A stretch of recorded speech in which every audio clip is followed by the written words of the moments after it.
This podcast is part of the Big Heads Media Podcast Network. For more great podcasts, head over to bigheadsmedia.com. This week on a new TV Tuners, the moment fans have been waiting for has arrived. Swanson and Stairmaster go on a date. I got the check. No, I got the check. No, we both got the check. No, you got the check. And Kyorain learns how to skateboard. Whoa, check out my radical move. Ah! Oh All that and more on a new TV Tuners.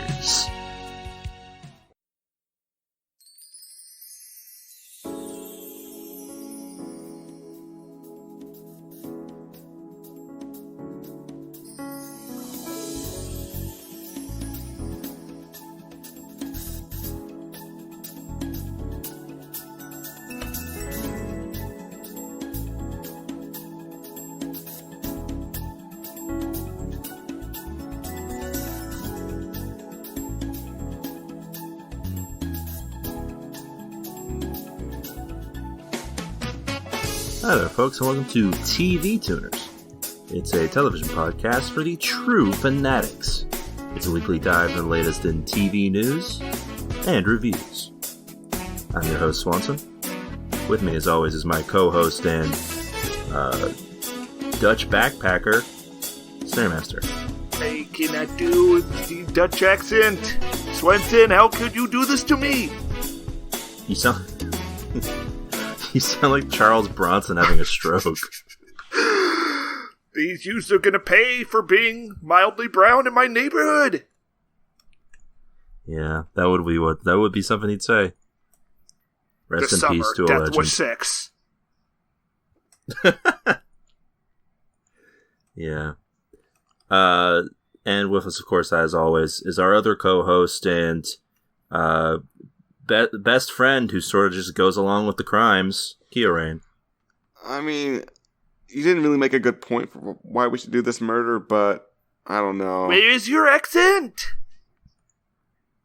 I want some Hank Azaria in here. Oh, I just don't think doing some offensive accents is what the Do it podcast now! needs. The only reason we can get away with doing bad Dutch accents is because they're white. And we don't know what the Dutch sound like, even though we... The Dutch don't even know what the Dutch sound like. I think they just sound like they're German, pretty much. Yeah. Perhaps they have forgotten how to live in a world without mills. Mads Mikkelsen's Dutch. Do you think everybody sounds just like him? Probably. It would be Dykes since they're Dutch and not Belgian. Like everyone in Yes. in Daneland just sounds like that. Yes. That sounds like a great place to live. Or horrifying. Yeah, every place you go, you just get a monologue about whatever they're talking about. It was the summer of 1975 when I was in the Alpines, lost. It was I'm a harsh winter. Picturing you go like McDonald's. Oh. And they're like, "We have successfully prepared your McDonald's order. It has been made to your specifications. We have not placed any pickles." We employed 5 artisans to construct it. It depends on what Mads Mikkelsen you're getting, because if you go like to a McDonald's and you ask like, can I get a number 5? He's like, what does the number 5 mean to you? Or he's like Death Stranding and he just has a little baby. He's shaking. For many, the number 5 symbolizes freedom. Are you free? In China, 5 is Wu, a sound of exaltment and joy.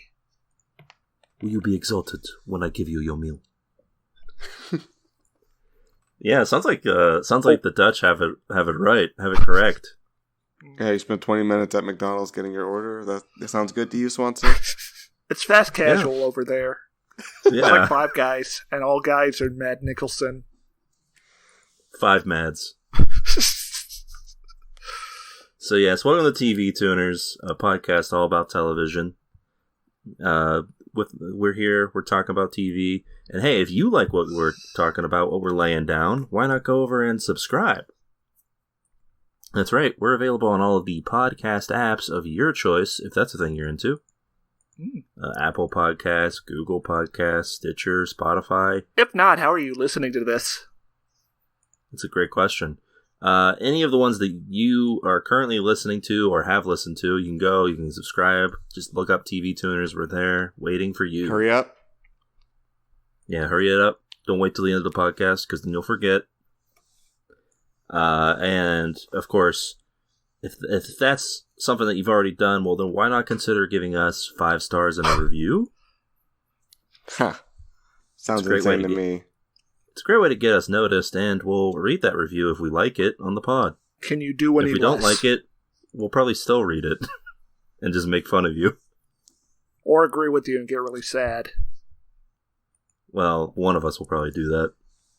Which one? one? Well, you'll have to find out. And that's not the only place you can contact us, though. Of course, you can head over to twitter.com, where you can find our account at TV Tuners. Tons of great TV content there.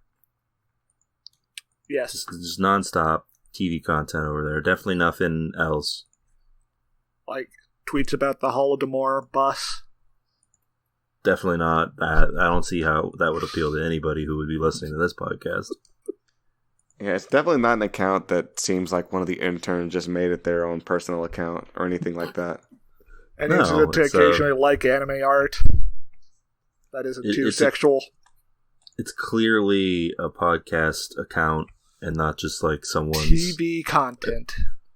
Yeah, not just like someone's stand-in for their personal account. And speaking of TV content, they brought us a special tweet this week. The tweet of the week? Yes. As they call it? The tweet of the week. This tweet of the week comes from @CaesarApollo, who writes, "The serpent represents memory. Memory lives in the magnetic field, the flesh, where the python resides. Therefore, the serpent's wisdom comes from its knowledge of the past and future becoming time, duality, the cross. The body is the memory of time itself." And then there's a picture of a snake. Okay. Was there any information conveyed by that tweet? Or time is a flat circle, Theo. Is what this tweet is. Snake when you think about it. Snake curls up. It's a flat circle. Think about that. That's how they get around on the desert, by rolling around. You're saying you understand this tweet? Like you guys are on the upper plane or level where you can read this and say, "Oh yeah, I get that." Yeah, my pineal gland is firing on all cylinders. Oh. Sounds like you need to get that checked out. Yeah, I need to see a doctor, but I don't have the money. Alright, well, I just need to get that magnetic field, personally. We all have the magnetic field. That's flesh. Yeah, Kioran. You don't have any flesh? You just bone over there? Well, I need to get in the memories, at least. Oh. Well, yeah, you just gotta construct your memory palace. Is there a snake inside my body? There are 2 snakes in you. Is that what this is saying? And both of them are gay. Yeah. Anyways, this person's Twitter bio says, analysis of the hidden messages in movies about the incoming plasma storm. The apocalypse, spelled with an I instead of a Y. Ooh.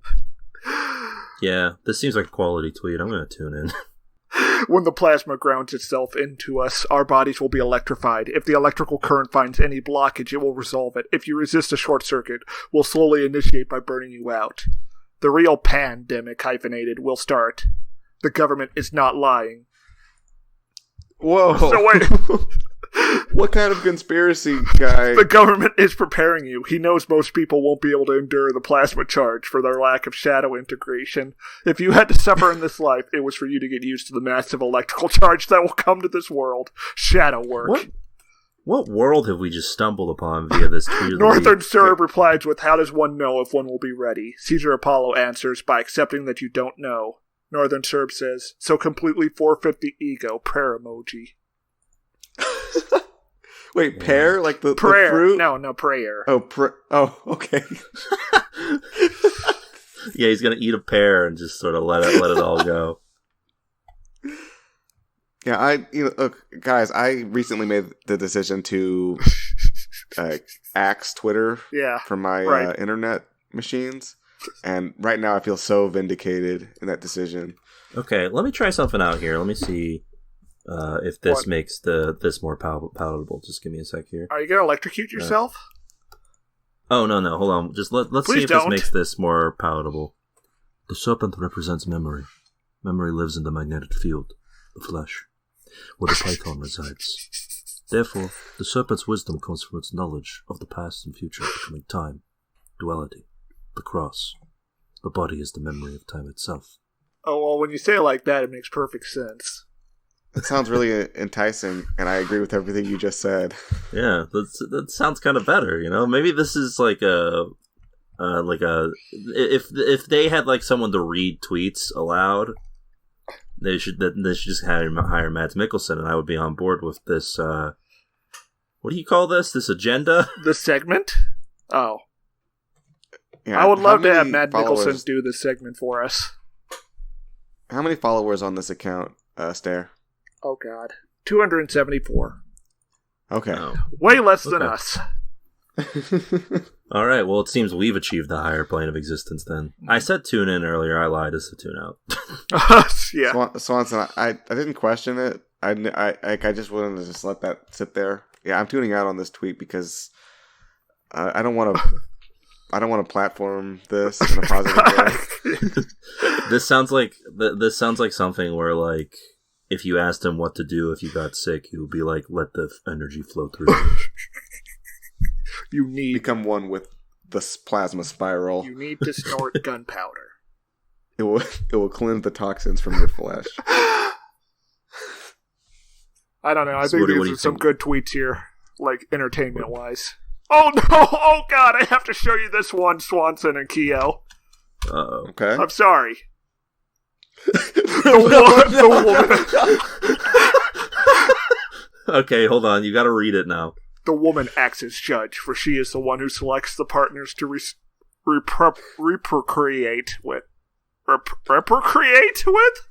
They are condemning to death the one rejected. As the law is matriarchal, under the blue sky system, hypergamy becomes the foundation of our system. And then there's a picture of Judge Judy. Is it? I guess it's hypergamy? Is that even a word? Hypergamy? I think it's like bigamy, but more.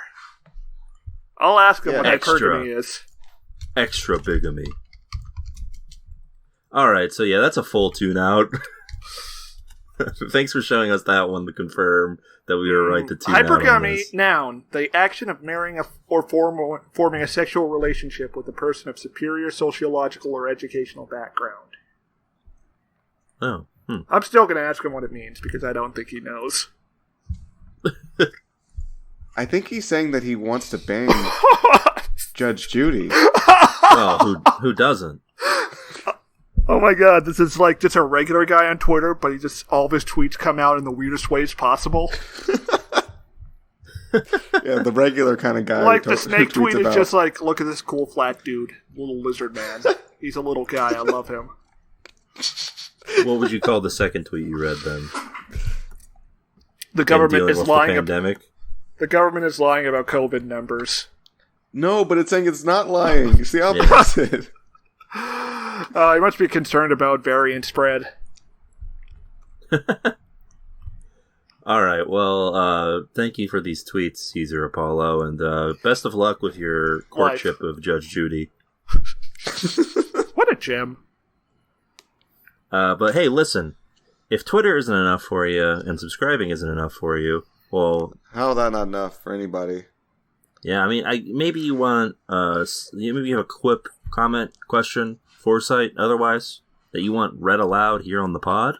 Yes. Well, that's what our email is for. Swanson, you're describing a real glutton here. Well, yeah, it's someone who wants as much attention as possible.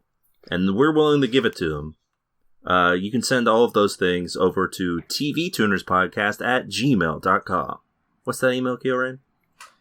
I just want to emphasize that we need more emails on this account, like very badly, because if we don't get at least 1,000 emails, I will be executed in 2068. By the governor of Denver. Yeah. So that's a tvtunerspodcast@gmail.com. If you want to save my life, please send in an email there, or I will be sent to the gallows. That's right. There's also, of course, our Buy Me a Coffee page. Buy Me a Coffee /TVTuners. here's what you do. We're doing a thing now. You go over there, you buy us a coffee, and you get to request a bonus episode of the podcast based on anything that you want us to talk about. Usually, it's for a TV show or a movie, but it could be anything. Really, we're not too picky as long as it's not like 80% porn or the Holodomor. Yeah, it's either got to be 0% or 100% porn. Anything else is unacceptable. Oh, I think it's weird. What was Videodrome? Between Videodrome is like 100% pornographic. Yeah, I guess it's true. So yeah, you go over there, buymeacoffee.com/TV Tuners. We're going to be starting up a bonus series soon called the Gilmore, the Gilmarier. Yes. Where we're going to be watching 5 episodes of Gilmore Girls and talking about that. You have the intern from the Media Path podcast to thank for that. That's right. And we'll be shouting her out each episode. Anyway, that's something to look forward to. But as for the rest of this podcast, hey, let's move on and talk about what we watched this week, huh? Anything fun, interesting? Oh, I've been watching Barry on HBO. Oh, it's a delight. Nice. Yeah, I watched the first season, but I hadn't gotten around to watching the second one. Oh, the second season's even better. What's Barry? Barry is a show about a hitman who decides he wants to quit his job and pursue an acting career after he stumbles in on an acting class led by the Fonz himself. Yeah. Okay, that sounds like fun. Yeah, imagine The Sopranos, how they had that, the Tony Melfi dynamic, except it's even more absurd. Uh-huh. And you mix in a little bit of Arrested Development in there, or maybe Atlanta, comedically. Yeah, sounds great. Cool. Instead of Paulie Walnuts, you have a bald guy from Chechnya named Hank. No-ho Hank. Yeah. Yeah, well, we all stand a true king. She's very in touch with his feelings. Yeah, this sounds like a really good drama program. Oh, yeah. It is. It does get kind of dramatic at certain points, Kira. And it has murder. Yeah, well, yeah, obviously. He does some John Wick shit. There is an assassin involved, and he is played by an SNL alumni. I thought it was a comedy for sure, but I guess I'm wrong. Oh, I hooted and hollered. Yeah. It's more comedy than, Sopranos. Yeah, Sopranos didn't really make me laugh. So. What about Paulie Walnuts? Yeah. Oh, he was a delight to watch, but he didn't make me laugh out loud. You're telling me the pulp scene didn't make you laugh? I don't know. I would say that The Sopranos is one of the funniest shows on TV of all time. It's shockingly funny for how serious it is. Yeah, come on, Keo. What about when they're hunting the Russian? It's like one of the funniest episodes of TV. Or when Paulie goes to the seance, the medium. I mean, there was some amusing things in it, but I never found the show this is hilarious. I'm barely holding my gut together here, laughing. If you took out Paulie Walnuts and Christopher hunting the Russian, and Christopher hunting the Russian, and added in Kramer and Jerry from Seinfeld, it would just be a funny and weird episode of Seinfeld. Remember when Notoria de Glorio threw that steak at Tony? That was funny. Because he deserved it. That's why it's funny. Yeah, it was funny. Maybe that's what happened at the end of The Sopranos. She was actually alive and threw a steak at him? Someone threw a steak at him. No, just someone else. It's like that Seinfeld sketch from Eric Andre. And the steak caved his head in and he died? Sure, yeah. Would that be worse for AJ than just seeing his dad get shot? Like this... A steak? Execution? I feel like he wouldn't be able to eat a steak again. So yeah, probably worse. It'd be really humiliating, wouldn't it? Yeah. If your dad died to a piece of meat. Yeah. Not the way you expect him to go. Yeah, anyway, unless he choked on it, that would be, that would be less humiliating, I guess. Yeah, but people choke all the time, right? That's what happened, I bet, is that he just choked on his food. He was about to eat something right before it cut to black. True. Yeah. Imagine at the ending of The Sopranos, they come out and reveal afterwards, yeah, so he ate his meal and he choked on it and died by himself. Considering the themes of The Sopranos, It wouldn't be that much of a stretch. Yeah, it would. It would probably be no less infuriating of an ending for some people at the time. It would but at I least, think it still would have. it at least would tie into like the decay of the mafia and how the past glories are false in the first place and the whole nihilism of it all. So you're saying that we've just written a really good ending to The Sopranos right here? Yes, eat my David ass. Chase, if you're listening. David Chase. Do you watch anything else there? I watched The Big Short. Oh. It's good. How big and or short was it? Like $1 billion. Oh. Uh-oh. I hope those people went to jail. Oh, no. They were shorting this. Well, no, it's about these guys who predicted that the housing market was going to crash, so they put out a short against the housing bonds. Oh. And, all right, I get it now. And it's like and the system was like, no, we're going to keep this money train going, so they just falsified the credit ratings and whatnot. So, did anybody go to jail over this at all? Nope, one guy did. Yeah, like the janitor. Yeah, he walked in on it. Pretty much. No, these are just some investors who have nothing to do with the housing market, but see the opportunity. And one of them has like a nervous breakdown when he realizes what's happening. Played by Steve Carell. Is it? I haven't seen that movie. It's directed by the same guy who did the Dick Cheney film, right? I think so. Yeah, and this also has Christian Bale. Kind of wasted, in my opinion. Oh. I think they should put Christian Bale in Wolf of Wall Street. That would have been amazing to see. That's my thoughts after watching this. All right. If anything else? Nothing. I watched Nobody. Oh, the Bob Odenkirk as John Wick movie. That movie kind of... damn it! Yeah, Bob Odenkirk's fun, but that movie blows its load very early on with the first fight. Well, that's like the high that it never reaches again. I guess there's a cool car chase. Okay, but I need to know, because this will determine my expectations if and when I watch the movie. How much yelling does Bob Odenkirk do? He does... He swears at a garbage truck that he keeps missing at the start of the film, for one thing. Ooh, He's missing the garbage truck? Like he wants to see it again? Yeah, I don't know what his problem is. Yeah. You should know when the garbage truck comes around to eat. There's like a whole 24-hour period where you know the garbage truck is coming. Yes. We call that garbage day. Yeah. Like, I don't know how you miss it. Sometimes Anyway. I'm thinking about the garbage truck. I'm like, man, when am I going to see the garbage truck man again? Yeah, I think that overall that movie doesn't know what it wants to be. It's trying to serve two masters tonally. Dang. Well, maybe Nobody 2 will get it together. Hopefully. Maybe that'll also have Knuckles the Echidna in it. Nobody 2 and Knuckles. So let's see where to start. I continued my watch of movies from the past year that were recommended to me by watching The Invisible Man. Oh yeah? Yes. How invisible was this man? He was completely invisible until you stab his suit and then you see him. Wow. And then he can't get away with rape anymore. Or whatever he's doing in that movie.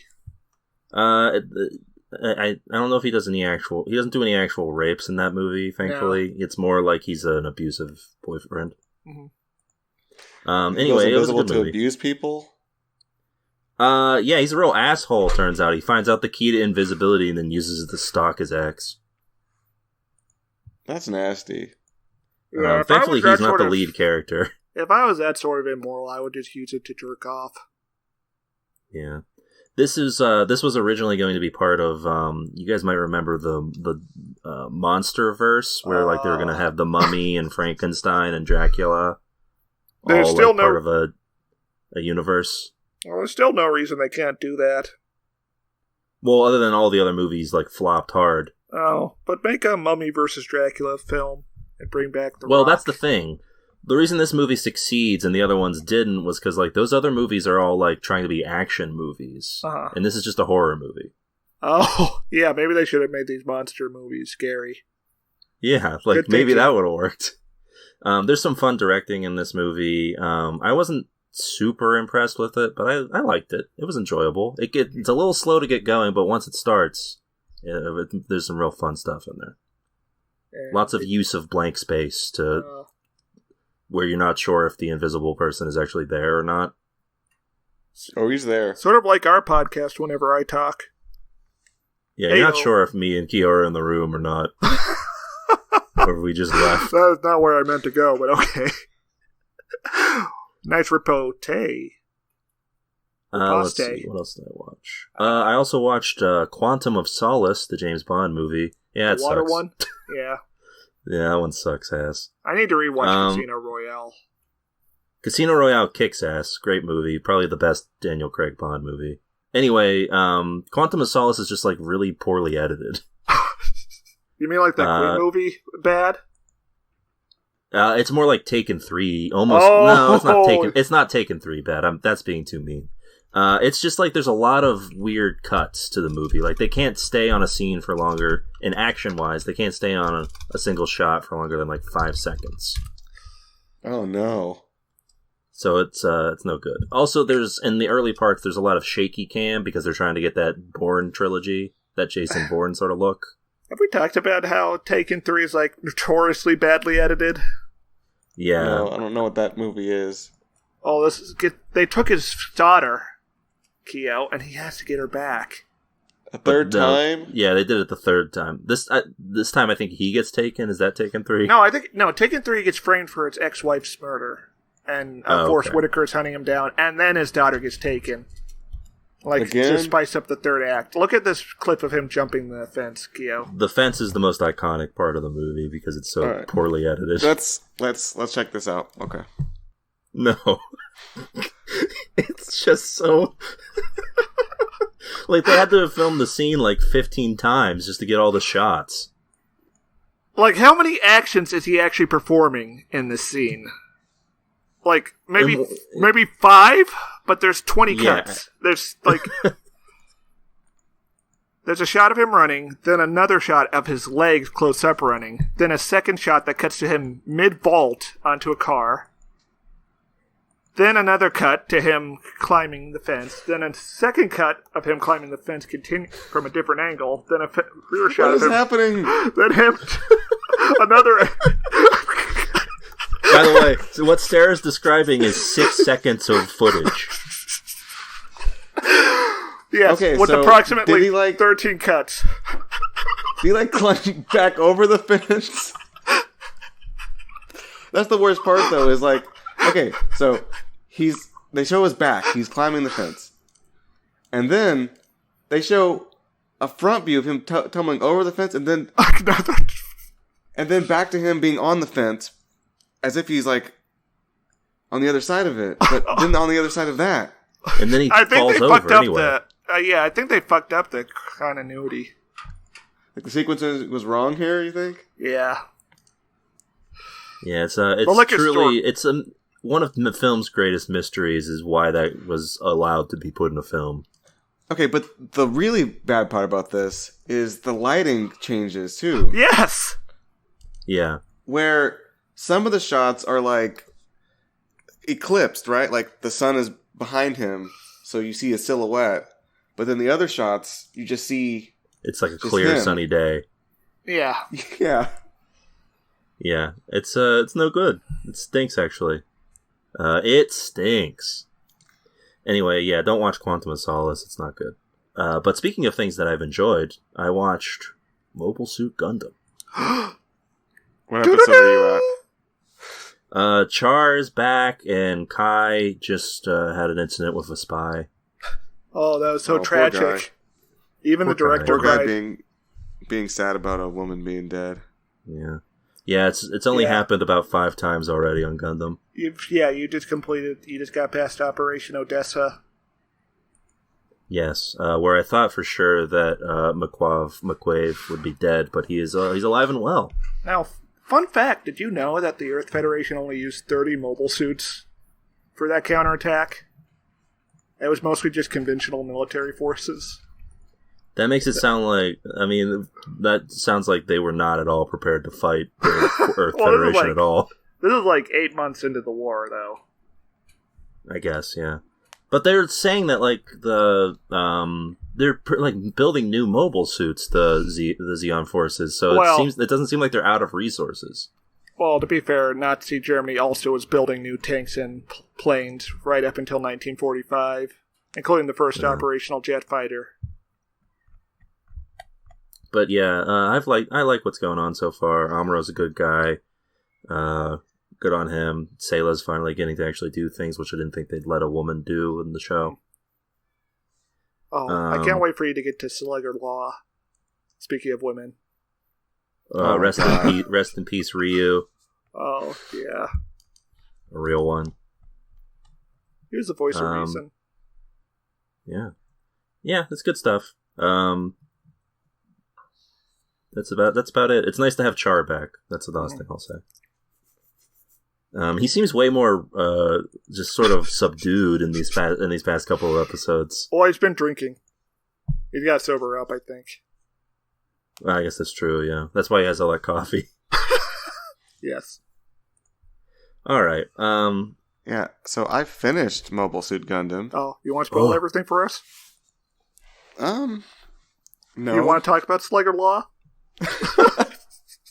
Yeah, let's talk about Slugger Law. Okay, what's the deal with this guy? You can tell me a little bit. I will tell you the pertinent part. So, Tomino wanted a character who looked like Sly Stallone and told the character designer this, but the character designer had never seen any of the films. So he just had to go off his conception of what the most American-looking man would be. He arrives on the scene and his character is just kind of like a rude boy. Yeah, and I don't know if I should spoil this for you, but he does slap Mirai. Oh. It's probably the most problematic thing that happens in the series. Perhaps a friend. Because, well, the thing is that he slaps her, and then, like, not too much time passes, and then, like, there's a romance between them. Yeah. Well, yeah. Alright. Why not?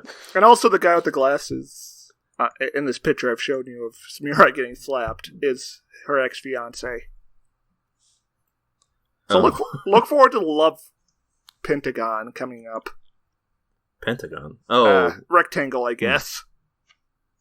Yeah, it's right there. Love Diamond. Wait, Bright... I guess they've... I don't know if they've really implied that much. Bright's actually interested in her. I thought they were like... Isn't their age difference like vast? No, I think they're like the same age. Bright's only 19. Yeah, Bright's a young guy. Because they don't understand Bright does ages. not look like he is 19. He looks like he is like late 20s No, at best. War has aged him, Swanson.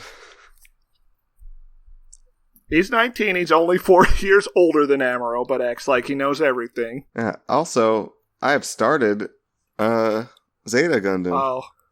Wow, Keo, you are a mad lad. Yeah, so here's my productivity path here. So I block YouTube and Twitter, and then I'm like, wow, I'm so ready to get productive, and then I just watch more anime.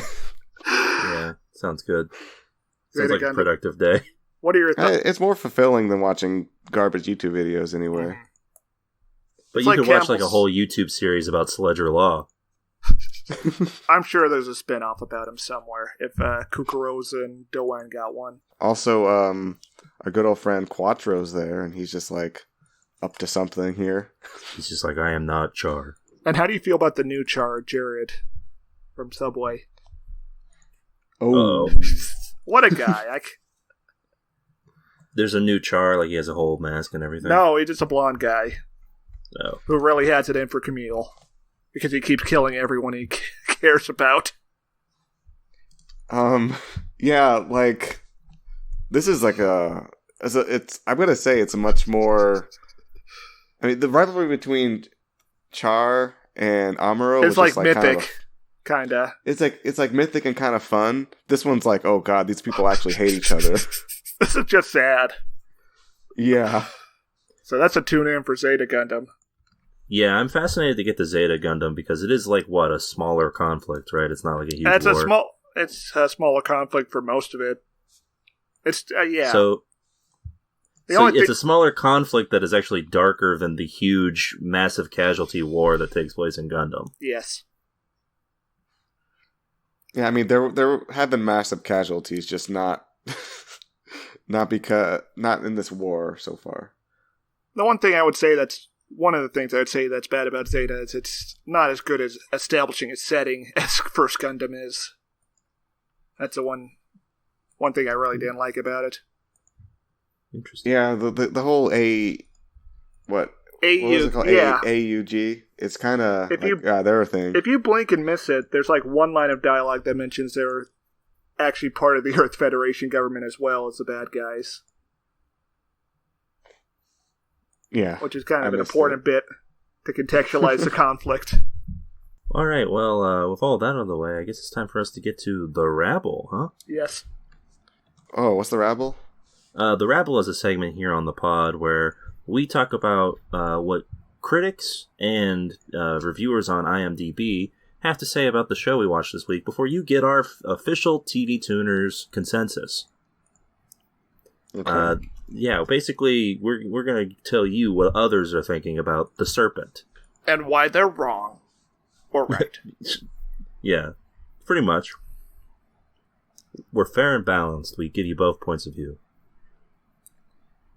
So, Kyo, you have a positive review, so I think you should go first. Yeah, it's also, I don't know, it's not content like you guys are fishing for here. Oh, don't worry. Content. Don't worry about lurkers. Well, we're not Netflix, Kyo, right? We're not constantly like searching for content. Okay, well, this has a little bit of content to it, I guess, just because, I don't know. Okay, here we go. This is a 10 out of 10, guys. This is a perfect review, 10 beautiful IMDb stars, and it's titled Bloody Brilliant by Christopher James Munn. And it says, a must-watch, unless your kids are off backpacking around the world. Best thing I've watched for ages. Watched all 8 over 2 days. Wow. Couldn't believe what was happening. It was open mouth time. How long does my review have to be? I wish I hadn't started now. It's still saying it's too short. I'm not a professional, you know. I've got other things to do today, you know. Got there in the end. ... That sounds like a lot of content. This British dad. Yeah. Also, I didn't know they had limits on how short a review can be on IMDb. I don't think that's true. It's a pretty short one. We've seen some ones that were like one sentence long, I'm pretty sure. Just talking about the lead actress's beauty, or lack thereof. This is true. So I don't know what this person's up to. Maybe there's like a European law in the EU that requires IMDb reviews to be of a certain length. Oh, maybe. The anti-shit posting bill. Yeah. I could see that working its way through like Australia. Alright, I'll go. Okay. So I got some Rotten Tomatoes reviews here. A very interesting difference between the tomato meter and the audience score. Okay. What's going on there? Bucket of popcorn? Bucket of popcorn and tomato, but just barely for both of those. The tomato meter has a 68% of the critics are in favor of this show. The audience score, 69%. Nice. So pretty even consensus from both the audience for this and the critics themselves.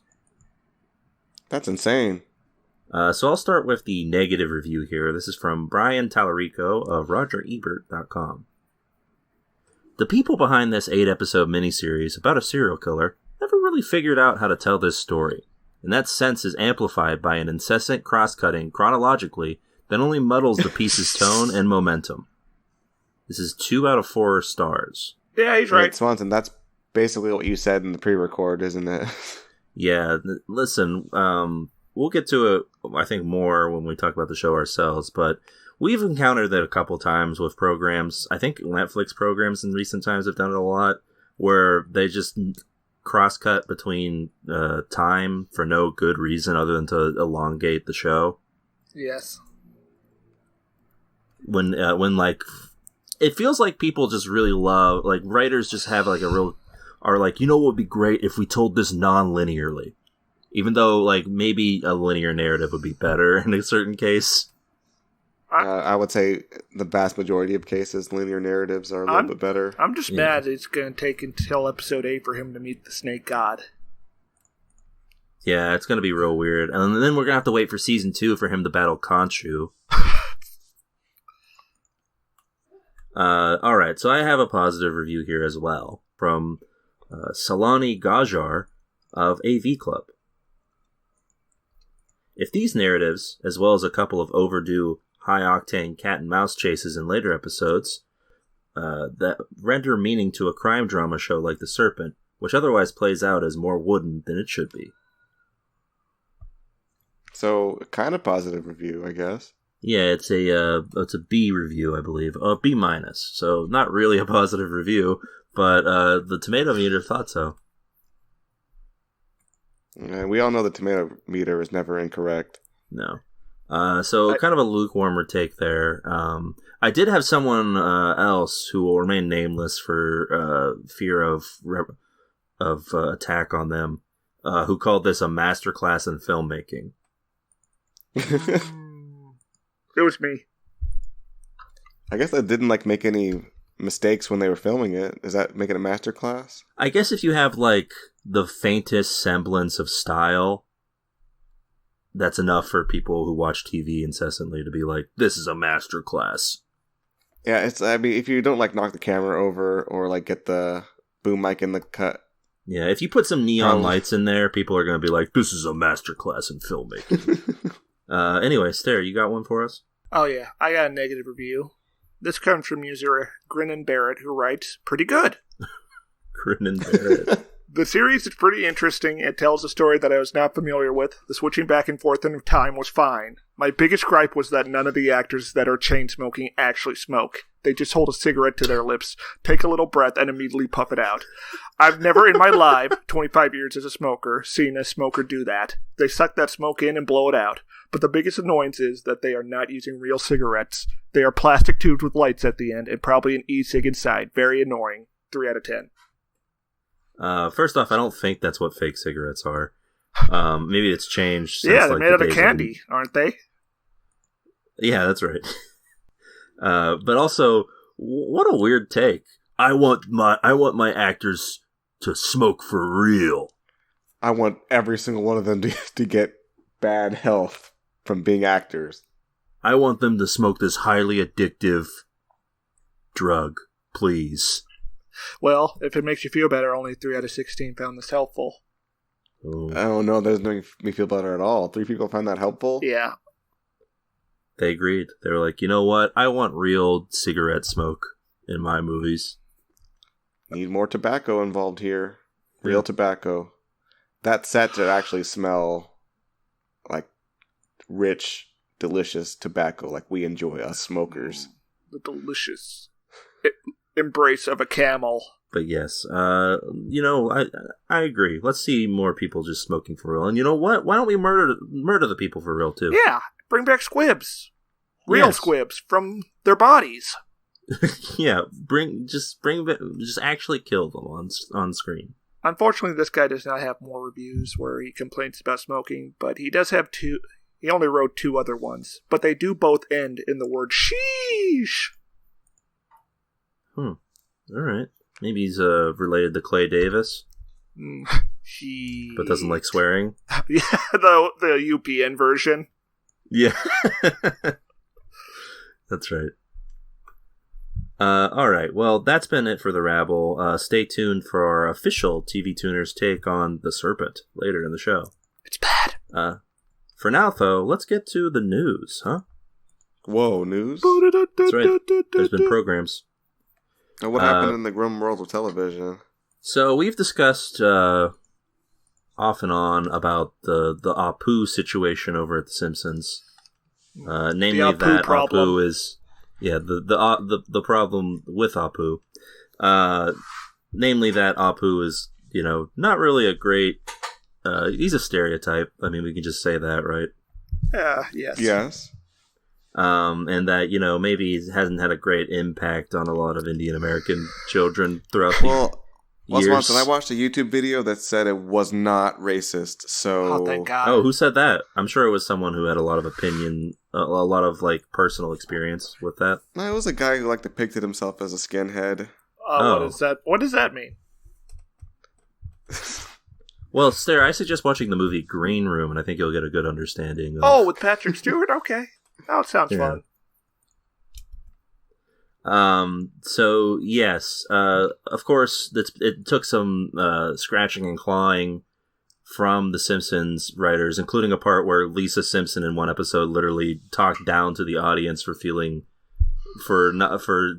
daring to suggest that Apu was a problem. But now that this will get resolved at a later date, if at all. Yeah, and did get resolved by just not putting Apu on screen anymore, which was actually not the guy who made the documentary about Apu's suggestion. He said that maybe what would happen instead is like you could have Apu have some like upward mobility, but that would involve a character actually growing and changing on The Simpsons, and that's not a thing. So where does Homer go? So anyway... Instead of the Quickie Mart now. Whenever they change a character in The Simpsons modern era, they just degrade the character. That's the only thing they can do. Yeah. They have them get like shot by a cannon and fall to their death or something, right? Yeah, t-shirt cannon. I think the one exception is what didn't Barney get sober? I think he's still a drunk. Thought he got sober. Was that just a one episode thing they did? I could see it being a one episode thing. I don't know. I don't know what the point would be of like making him not a drunk anymore. Like, so he could be a genius again. They had him switch over from being a drunk to being like a coffee holic. Oh, that sounds like a one episode thing because that's Noah. Anyway, Hank Azaria, the voice actor for Apu, has recently been part of an interview where he stated that he still feels bad about his depiction of Indian Americans. Mm-hmm. How sad. Well, he says, and this is the exact quote from him, that it's practically a slur at this point to bring up the name of Apu, and that he had to remind the writers that, this was something that was told to him by a 17-year-old kid who had that he reminded the writers that what they do matters and has ramifications. He also seems to recognize that there's like a central role that he played in this, considering, he voiced the guy. And he said this quote, which is the sort of crux of it all. Part of me feels like I need to go to every single Indian person in this country and personally apologize. And sometimes I do. He needs to. Anyway, so Apu's not been on the show. He's not been recast like they did with a lot of the black characters on the show. Like Dr. Hibbert is not voiced by a white guy anymore. Seems like almost a spiteful response to the criticism. Just be like, oh, you don't want Apu? You think Apu's bad? Well, no more Apu for you. Personally, I would just suggest stop making episodes. Okay, and by the way, I did some research, so I didn't spread any dangerous misinformation on the podcast. And in fact, they did change his character to be permanently sober and now with an addiction to coffee. Oh my fucking god! Just end that. End the show. You know what? No more Apu? How about no more Simpsons? Wait. Let me get to the best part here. He still goes to the bar, but he drinks lattes. What the at the bar. How has Mo not kicked his ass by now? Yeah, Mo would not fucking make a latte. Mo wouldn't know how to make a latte. Be like, what do I put in this cigar powder? Here's some. Here you go. This is one example where they did elevate a character, but elevated them to what? Annoying. That's the thing. Who the fuck was saying that like Barney was bad? Like because he's drunk all the time? It's like the Cookie Monster. Everyone wants to emulate him. He's like a cautionary tale, isn't he? Yeah. Well, yeah, especially because they revealed that he was a genius before he got drunk, before he became a drunk. So yeah. It's kind of the wrong character to change, right? Of course, that was like 20 years ago, Kioran, so who knows what they've fucking done to him in the years since then. They probably like did something where it was like revealed that actually he's always been a drunk since he was like a baby. There's gonna be like an episode where we find out that Mo has autism or something. And that's why he can't get along with people. You mean I'm on the what spectrum? Yeah, they would do that. Yeah. Anyway, yeah, my suggestion is just end The Simpsons, but we know that's not going to happen. So Apu, Hank Azaria is going to personally apologize to everyone in India? Everyone in the country who's Indian. Oh, so every Apparently Indian American? Yeah, apparently he doesn't... I don't know if he's thought about how the rest of the world also has seen The Simpsons. Yeah, he has to go to Ireland at least. There are too many people in India for him to do that. That's just unfeasible, guys. Well, there'll be a lot less soon. All of the Indian people live in India. What did you say? There'll be a lot less soon. Excuse me? Because of COVID. What do you... Oh. Okay. It's out of control. It's very tragic. This is the most ominous thing you've ever said on the podcast. What are you planning? Nothing. I'm just letting... I don't have to do anything. It's already set in motion.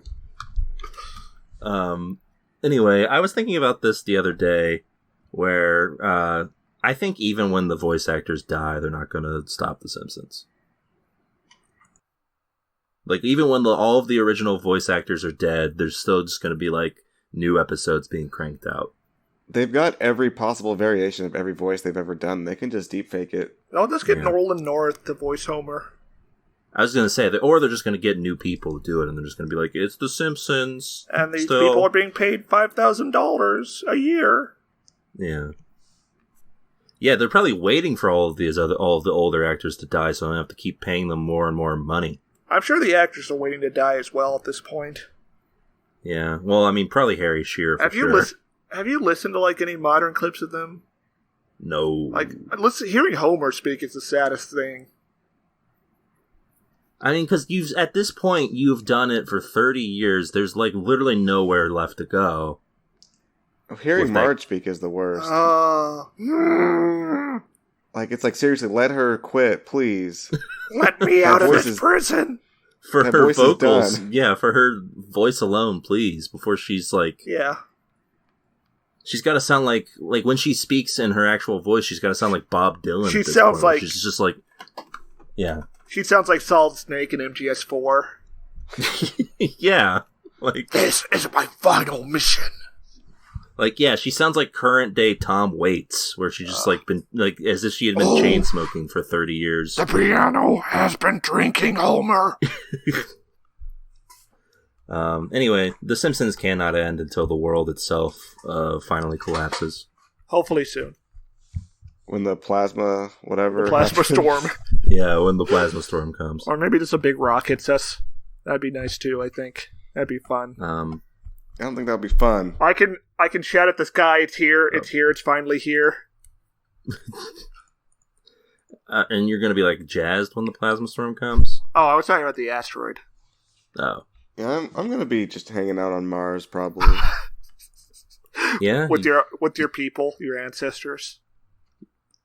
What do you mean by that? Are you calling Kieran a Martian? Or are you calling him Dr. Manhattan? I was calling him a Martian. Oh, okay. No, Keo wears pants. He's famously clothed. Sometimes. Well, Dr. Manhattan also wore pants at one time before he lost touch with humanity. Yeah, I wear pants once in a while. But from Apu to another thing that caused apparently some sort of consternation from people. Let's talk about WAP. The what? Okay. I don't think you can use that word, Swanson. I'm talking, of course, about Cardi B and Megan Thee Stallion's song WAP, which was recently performed at the Grammys. Wet ass individual. Place. Oh yeah. What else? What's the last word there? Come on, say it. Yeah, I'm the biggest hypocrite in the world because I don't speak such vulgarities. It of course stands for wet ass pussy. He said it. Speaking of Simpsons references, this really felt like, come on, Bart, say the line. Yeah, we live in hell. Anyway, Cardi B and Megan Thee Stallion recently did a provocative, if you think two women grinding on each other is provocative, Grammy that is performance. provocative. They were scissoring. Tribunation. Yes. On a stripper pole. That is provocative, Swanson. Can't deny it. I mean, yeah, it's provocative. I don't think it's really like that wild or anything. I guess if you're watching the Grammys, you need something to keep you interested. Oh yeah, the lyrics were censored, by the way. They didn't even say pussy. Well, yeah, you can't on the broadcast TV. So yeah, they did the performance here, and apparently it got over 1,000 email complaints to the FCC. A bunch of old people, I assume. It's either 1,000 real people or Ben Shapiro has been very busy. It's probably the latter. I could see like a grandpa watching it and being like, "Oh, we can't have this on the television." Yeah, it harkens back to the days when these people actually had like power to like make people stop things because the TV was all consuming. Back in the day, they would write a letter. Oh, that's true. Yeah, well, back when you could, when 1,000 angry moms could write a letter about something, and then people would be like, "Ooh, we can't be doing this anymore." Now it's more like just a fun lark where 3 dudes on a podcast get to make fun of them. Like this person who seems to be personally offended by watching this. I wish to file a formal complaint against the televised Grammy Awards 2021. Although I did not watch the entire event, I just happened to tune in just to see if the MCs, performers, etc. are still spewing any off-colored and or political jokes. And I just happened to switch my channel and was stunned to see the Cardi B, Megan, etc., etc., etc. display. The what? Can you be more specific, sir? What do you mean by this, sir? This is really something for women. No, this is Women in History Month. And girls to aspire to. You've got to be kidding me. This was a disgusting display of nothing more than sluts being sluts. Oh my... Oh. Whoa. If this is going to... you can't say that on TV, by the way. If this is going to continue, if so, is this going to continue? If so, I certainly want to know who to contact to file a lawsuit against the performers, the network, and any and all persons, corporations, etc., who either directly or indirectly participated in this display of pornography. Bold of him to try and be a feminist by bringing up women in history and then calling people sluts. I don't know if it might be a lady. I'm not sure. But either way, yeah, very bold. Also, I don't think you can file a lawsuit against like the performers. I don't think that's a thing you can do. Like, it's just so much outrage that you have to just direct your fury at every single possible individual. Well, you can't be mad at the government. Attached to it. They don't do anything anymore. The government... Well, listen, the government let this happen. Yes. Yeah, they watch it happen. Kamala Harris did choreograph this performance. Alright, so I got one more here. This is, I think, an even wilder one, let's say. You'll get the political bent of this one real quick. Uh-oh. I felt violated with Megan Stallion and Cardi B's performance. Do these people not know what sex is? I don't. I am well, hold on, Keo. I am pro-sex positivity and body positivity, but this performance crossed the line into pornography. There's that word again. Many kids still awake at that time, and even non-consenting adults were unexpectedly staring at pure objectification of women at its finest. These people, I guess, don't know that you can change the channel. Not to mention Trevor Noah's drooling, sweating, screaming wrap-up like he was at a strip club. I am a massage therapist with deep respect for the human body who found myself crying myself to sleep, wondering how this could be allowed on television. And how far will this go next year and the years after that? Art and objectification are opposite sides of the coin. Not true.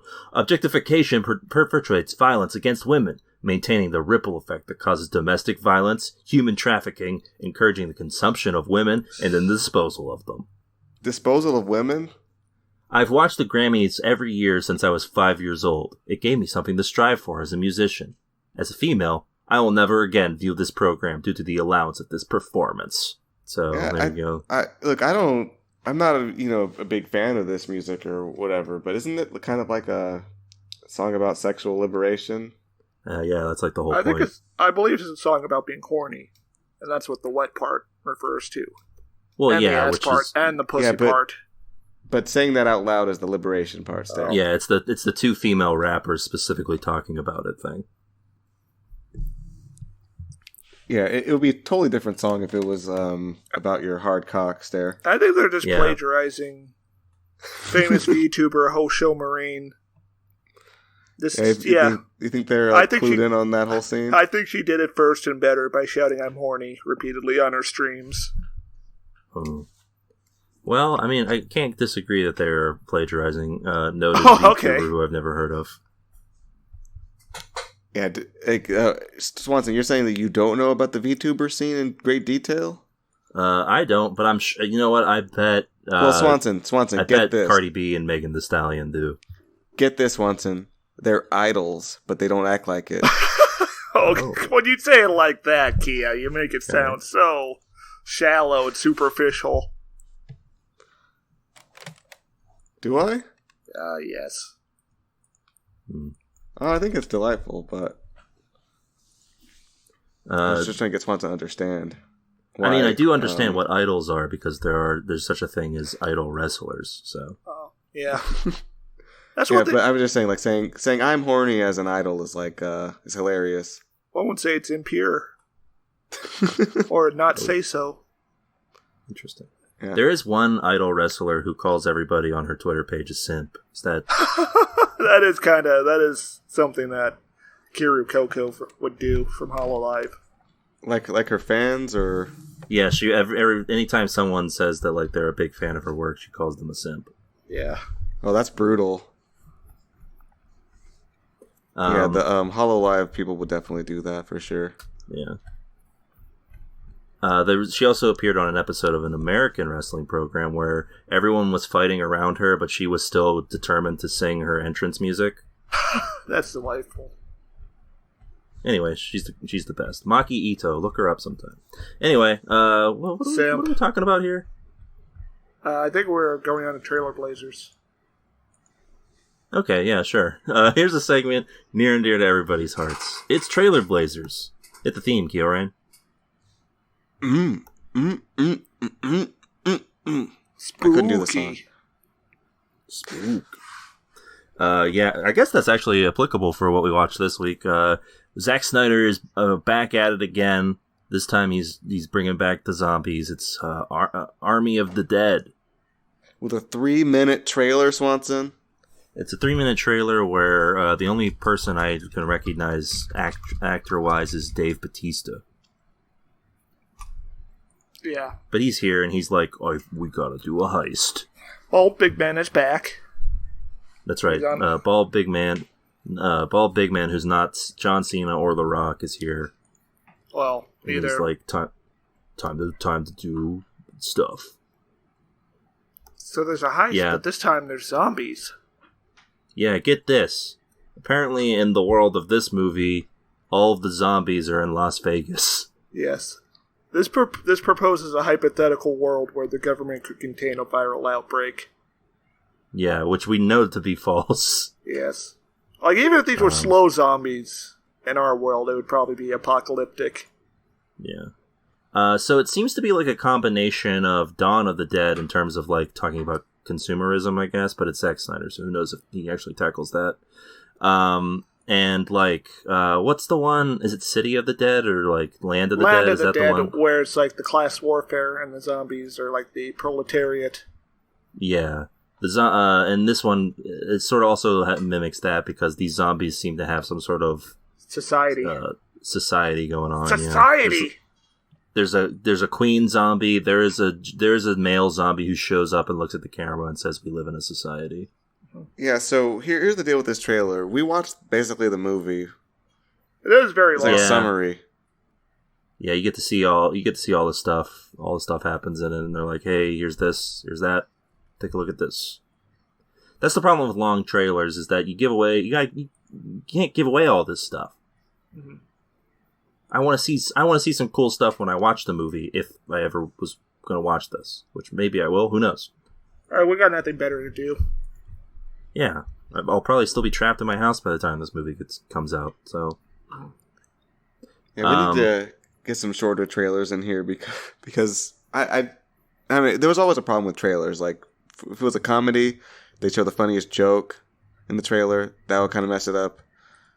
Yeah, and I guess it's never been. I guess it's not a new thing so much as that it's more prevalent now because one, trailers are just all over the place and you can watch them freely, and two, it's just that they definitely feel longer than when you're sitting in a movie theater as opposed to watching it here on your computer screen. Are they? It's hard to tell, really, but are they like 3 minutes long in the theaters? I don't know. I can't honestly can't remember a time before all trailers were prevalent to like available immediately on my cell phone. Usually I'm just eating popcorn, trying to deal with the existential anxiety all these trailers give me. Yeah. Also, I don't know about you guys, but when I used to go see movies back in the day, we would like the trailer would end, and then I would be like, "Yeah, I'd see that movie." Or like a trailer would end, and I'd be like silent, which meant I don't want to watch that shit. Yeah. Well, nowadays I'm just like kind of just subjected to it, and I don't even feel the need to have an opinion. Yeah. Yeah. Well, nowadays there's it's no like surprises anymore. Nowadays it's like you go over and you look at what's trending on Twitter, and it's like a movie trailer just got dropped, and you're like, oh, I'll check that out. Maybe, probably not. But you know that they're all the same anyway, so what's the point? Yeah. Anyway, yeah, there's zombies in this. Someone exclaims that there is a zombie tiger. Again, and there is. There is. It feels like unless there's like a zombie elephant or something at the end that they're really saving. It feels like you sort of blew the load there. Do they have elephants in Las Vegas? I don't think. Maybe, yeah. Save that for when we watch the movie. Don't give it all to in the trailer. It's just don't do it. Oh, just maybe they have they have a cameo from Britney Spears and she's a zombie. Oh, why? She has a residency in Vegas. Oh, they could have Mike Tyson show up as a zombie. Oh yeah, people in the audience would be like, whoa. That's a huge problem. Yeah, if there's a Mike Tyson zombie, there's no way you're stopping that guy. Can he still punch? I mean, yeah, you saw in the trailer that one zombie was like Matrix dodging the machete. Yeah. Yeah, anyway, this seems like it could be fun because it's just the right kind of Zack Snyder movie, which is dumb and you don't have to think about it a lot. Mm-hmm. But, I don't know. It's hard with trailers because, like, sometimes to make a good trailer feels like it's, like, a very hard thing to do. Like, just make a trailer where you explain the story and say, if you're interested, check it out. Just have like I said before, have a guy walking on screen wearing a suit and say, hello. Yeah.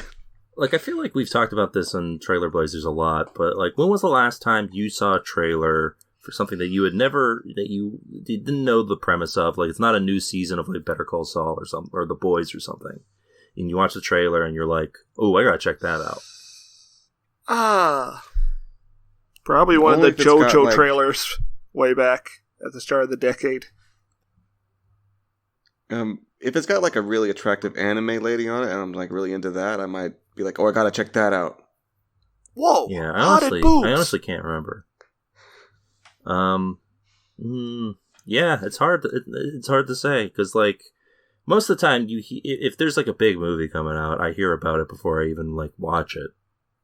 Before it's even released, so it's like, oh yeah, I guess that movie's out now. I want to see that. I don't know.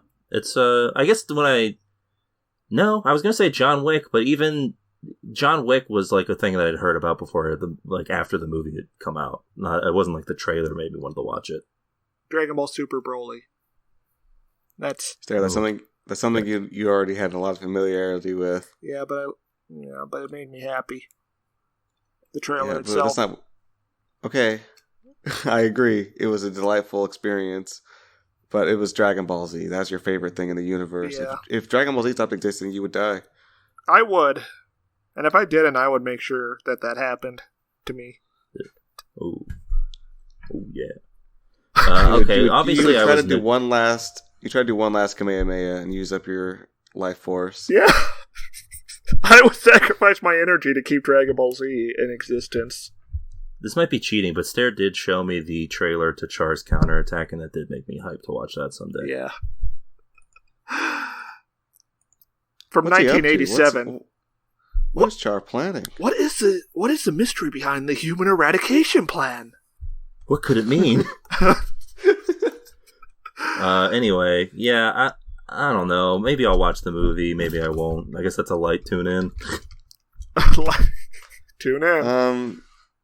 It's and the movie seems like it might be fun, but I don't know. Now I'm watching. Yeah, if I was like real bored and I was like, let me put this on while I'm like eating, while I'm doing something. I don't know. Else, I feel like I got the experience of the movie already by watching the trailer. It's like, oh yeah, zombies, and there's like a crazy one too. Wow.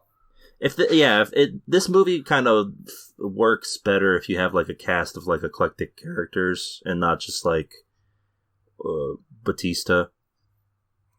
I mean, there could be good characters in this one. We just don't know the actors. That's true. That's very possible. It's just that from the trailer, they all seem like people who are just waiting to get murdered. Yeah, they're just like generic lads. Like, oh, we're in the zombie town. That's what you should do with the trailer, right? Show off the characters. Give us a reason to care about especially them for a movie like this, which is definitely like the characters are going to be like should be a big part of the build up for the film, right? Yes. I would imagine. I'm sorry, I'm watching the Charge Counterattack trailer. Betrayal. Anyway, yeah. So that's been Trailer Blazers. So let's go ahead and get to our main event, huh? Oh, we watched a show, and now we're going to talk about it. What did we watch? We watched The Serpent. What the hell? Set in the mid-1970s, the story of The Serpent follows Charles Sabrage, a French serial killer of Indian and Vietnamese descent, as he drugs and robs travelers, particularly young backpackers, traveling through Bangkok, Thailand, along the overland. Stealing his victims' passports and identities to travel the world, he sells stolen gems alongside his Canadian girlfriend. That's true. Did The Serpent leave you bedridden after being poisoned, or did it leave you in selling fake gems? Well, so wait, is selling fake gems the bad one this week? Yes. Usually you say the good one first.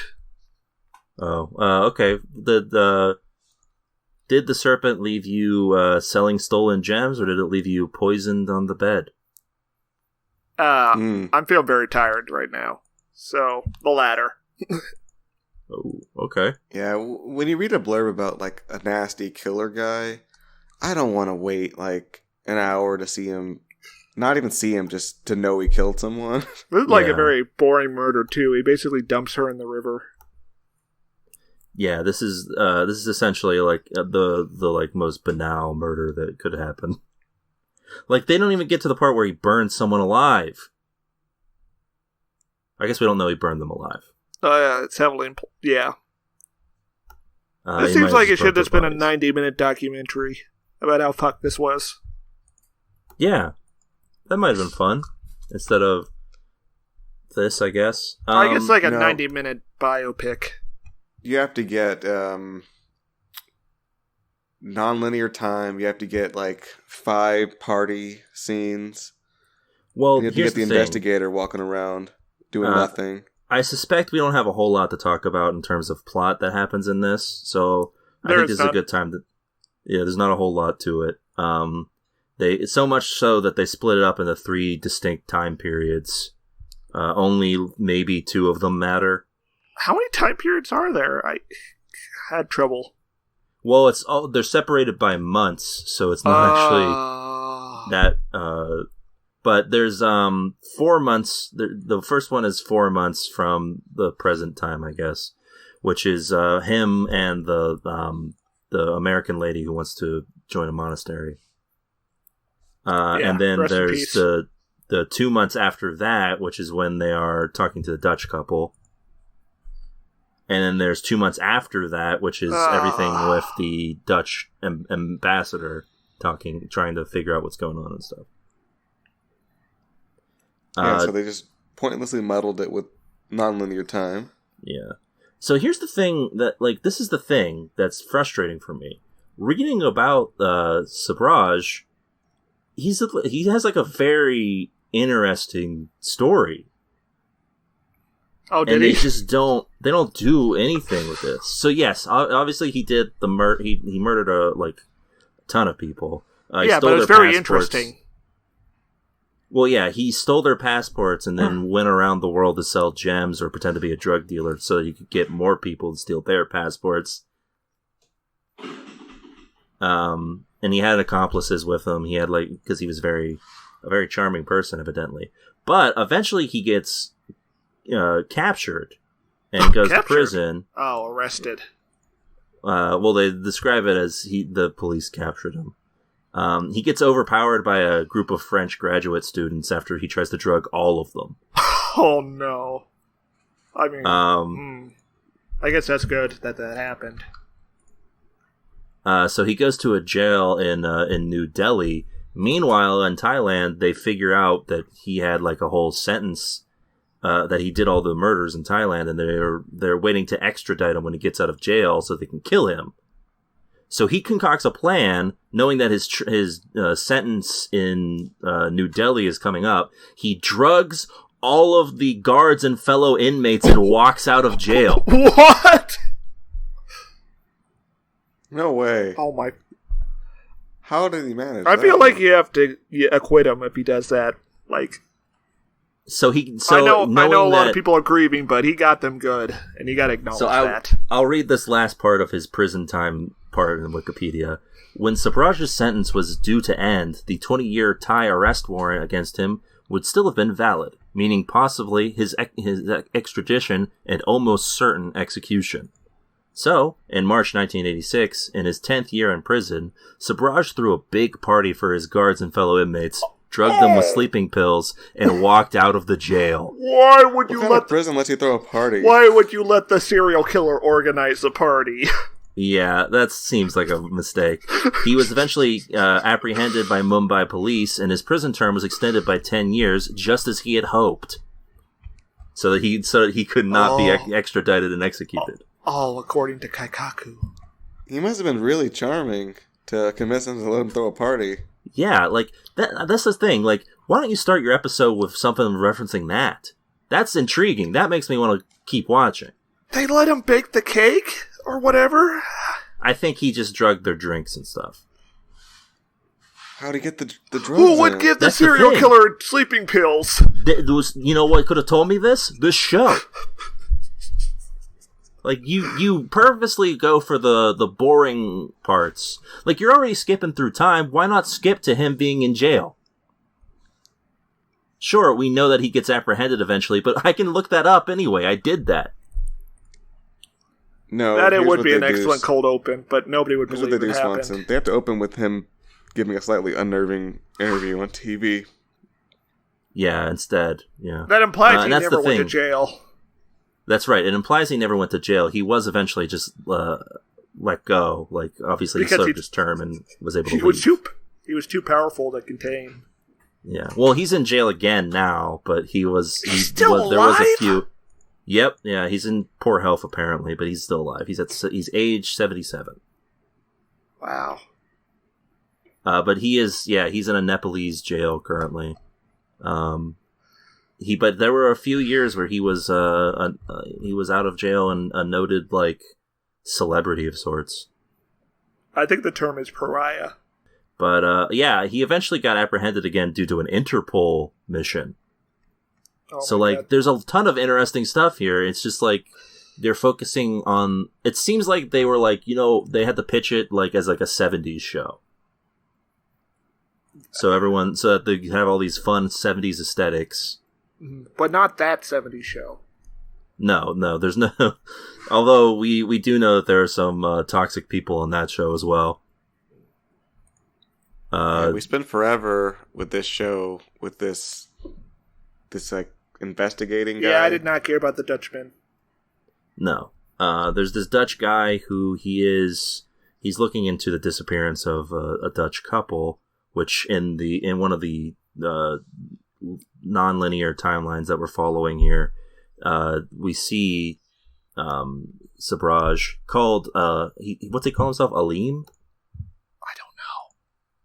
Something like that. He doesn't go by his real name in this episode at all, which is very confusing because they never say his real name. Big problem not naming your chief antagonist correctly.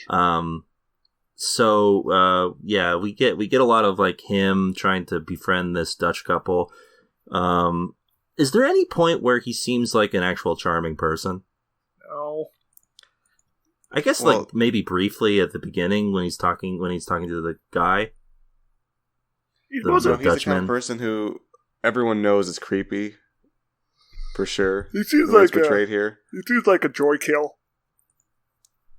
Yeah, like it seems like someone who I really wouldn't want to. If this person offered me a room to stay in, I would be like, no, thank you. I will literally sleep on the street and be murdered by someone else.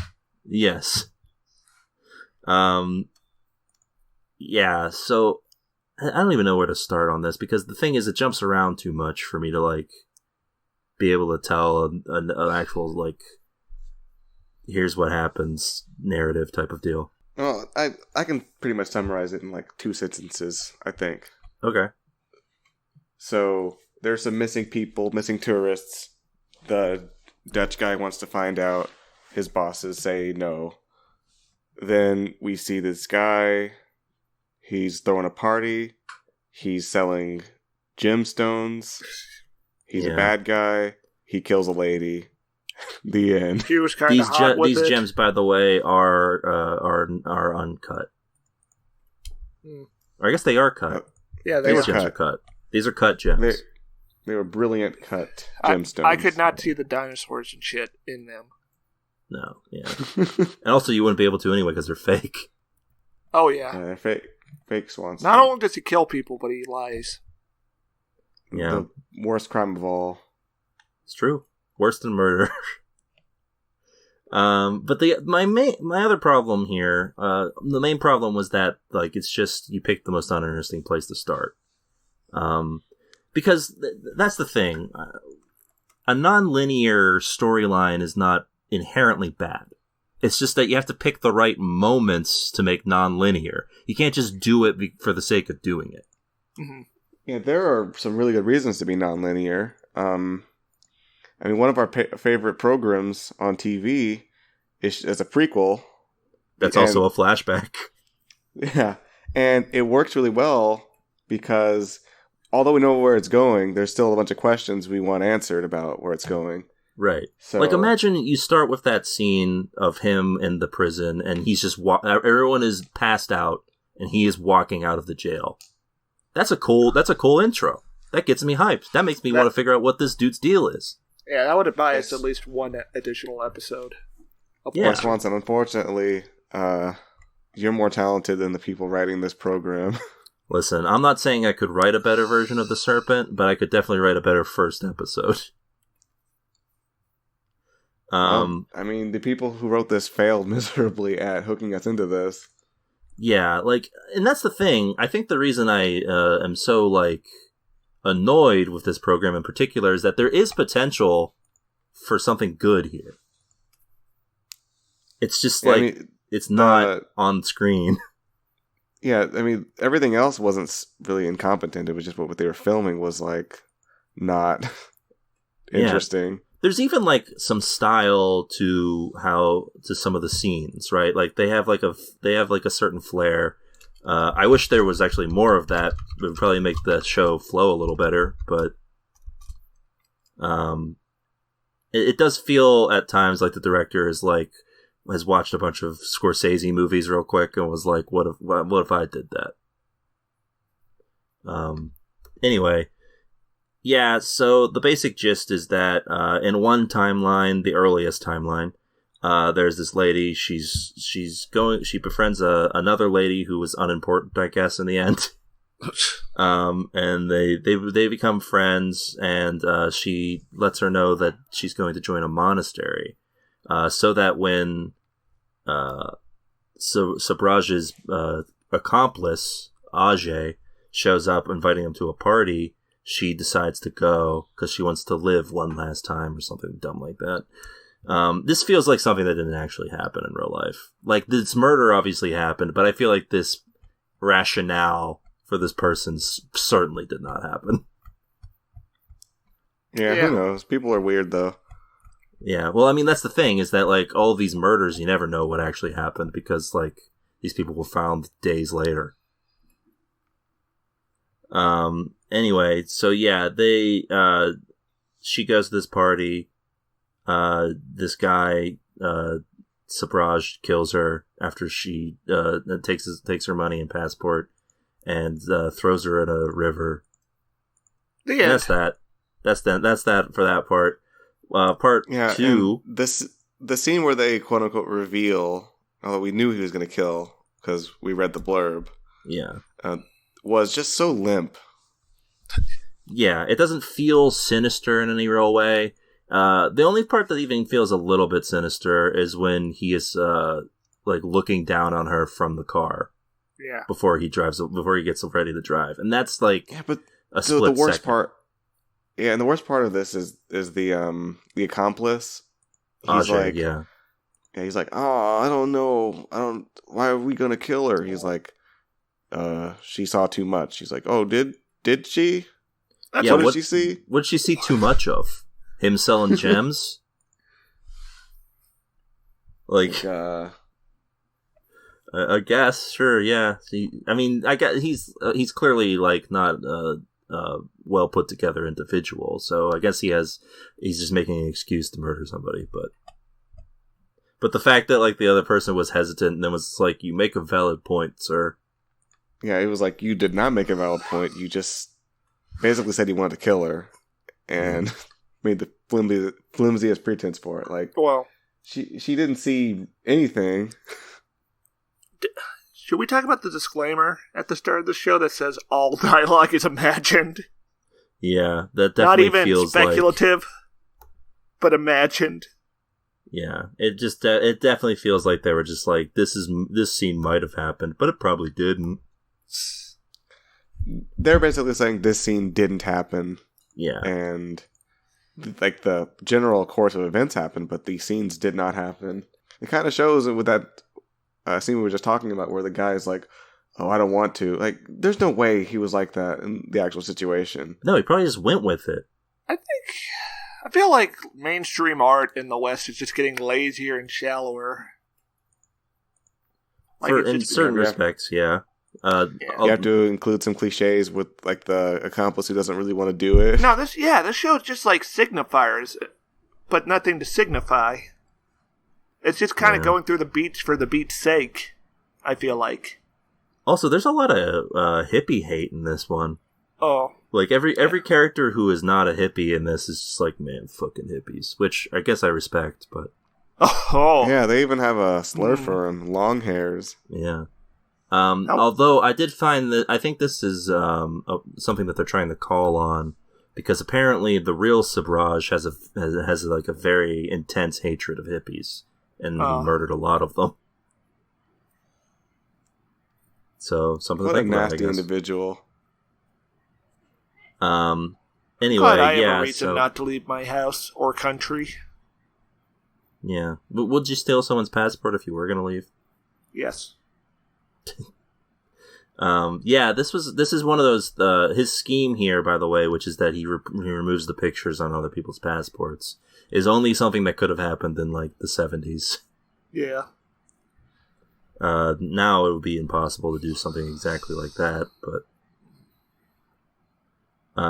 yeah, so the second round, we're going linearly because this is the best way for me to describe the very thin plot that happens in this first episode. A full-length, almost 60-minute plot, by the way.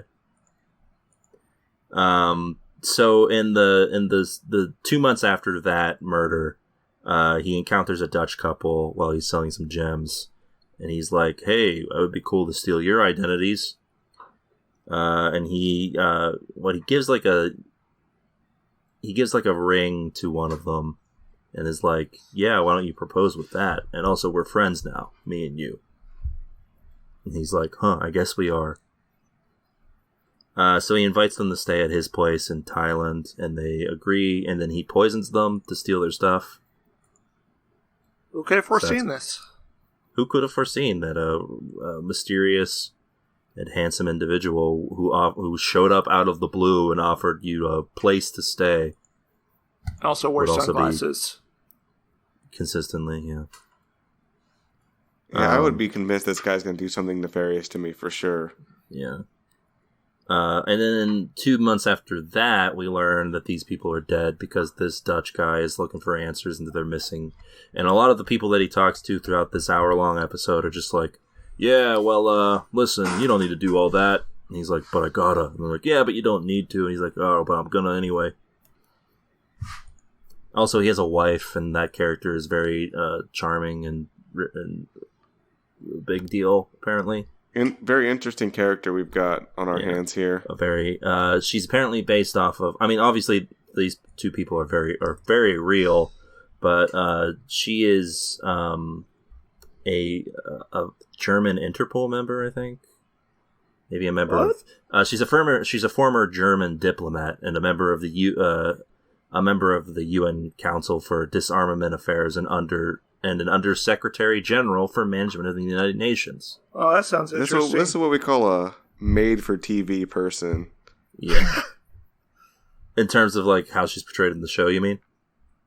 Yeah, like, they were just like, yeah, we gotta do this person really great justice for this program. Yeah, apparently she is not too pleased with how she's portrayed in this film because or this movie, TV show, rather. Because she said that they've actually downplayed the role she played in helping solve the case. Wow. That's some real Sweden shit right there. She also says something that I think we were trying to get at, which is that while the series captured his enigmatic detachment and quiet menace, it misses his more troubling qualities of wit, charm, and a kind of playful sense of self-mythologizing. So yeah, like it's trying to go for like he's a detached, like, but charming individual, but they don't really get the charming part down. Like I feel like most charming people are kind of witty, right? And this person does not seem witty at all. He does have a way with words. Like, he gives, like, a really good serial killer monologue throughout the episode. That's true, yeah. But most of the time, he just seems, like, aloof. In a way that just... aloof in a way that's just like, that guy's a serial killer. That guy's bad news. It's not great. In fact, I would say it's bad. The version that I am watching here is not the type of person who is going to drug an entire prison so that he can facilitate his own escape, so that he can not be extradited to another country where he'll be murdered. Like, then I'm not getting that at all from this dude. Yeah, like, I'm trying to imagine this character convincing the guards to, like, let him throw the party and bring in stuff to party with. Yeah. It's just not going to happen. Like, you need someone on the level of, like, that's like a Wilson Fisk move to do that kind of thing. Like, you're playing 2 steps ahead. Like, I'm not saying that I need Vincent D'Onofrio as this guy, because that wouldn't work at all, but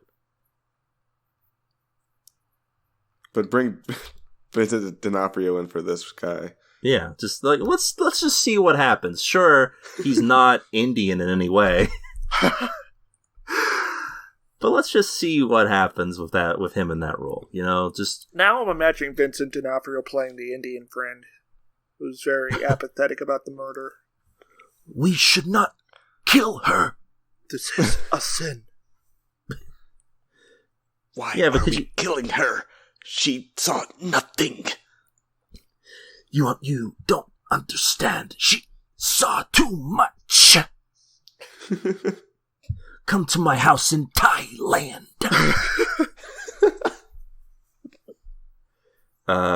So at the end of the episode, this Dutch diplomat finds the pictures he's been looking for of their burnt corpses. So I guess a little interesting bit there at the end, but it's too late. Good night. Yeah, it comes too late. And listen, we went through it.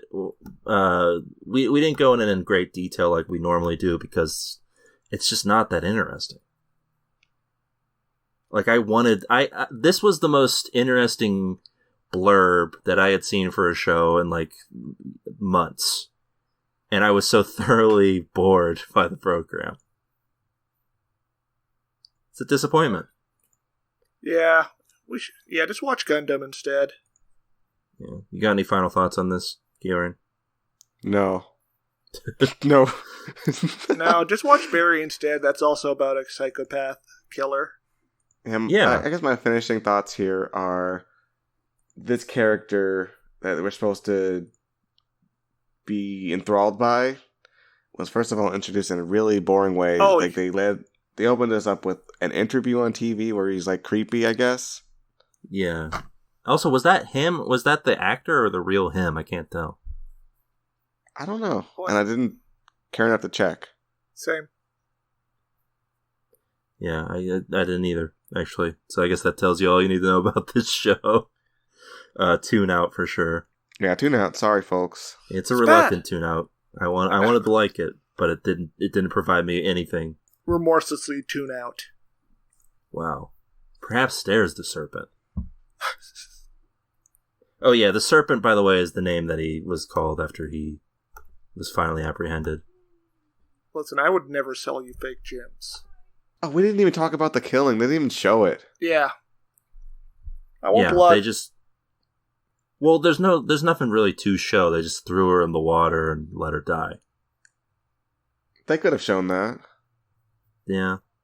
I mean, it was a nothing murder. Yeah, if you're trying to portray that this person is like a vicious sociopath, which he is, then like do that. Don't give me like an artistic shot of him watching as his accomplice just drags her body.